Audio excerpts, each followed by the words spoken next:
Putin is saying there is no American exceptionalism. He's saying that there is no democracy movement inside Syria. Are you surprised? I think the argument about American exceptionalism is interesting, and I think it's important for Americans to hear it, because that's what the rest of the world feels a lot of the time. That Americans take for granted that because we are an exceptional country, we can do things that other countries cannot do. Well, at some point, other countries are going to say, why?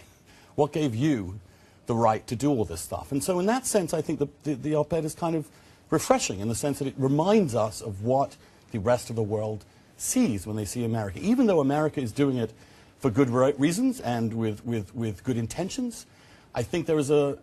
Putin represents this quite perfectly. There is a sense of, who do you think you are? And this is what he says. He said, my working and personal relationship with President Obama is marked by growing trust. I appreciate this. I carefully studied his address to the nation on Tuesday, and I would rather disagree with the case he made on American exceptionalism, stating that the United States policy is what makes America different. It's what makes us exceptional, quoting Obama. It's extremely dangerous to encourage people to see themselves as exceptional, whatever the motivation. That's so Putin, as Andrew said. It's like, you know, who do you think you are? He's just said, who do you think you are, Barack Obama? Who do you think you are, the United States?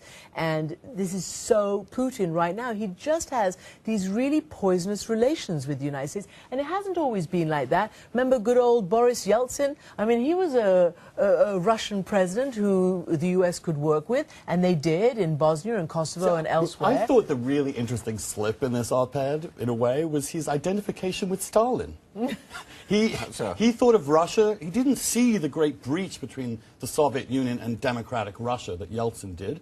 He referred to us, Russia, including uniting with the United States against Hitler, with Stalin. So he thinks that the Soviet Union is part of his country's tradition. And it's from his old KGB background, isn't it? Of course it is.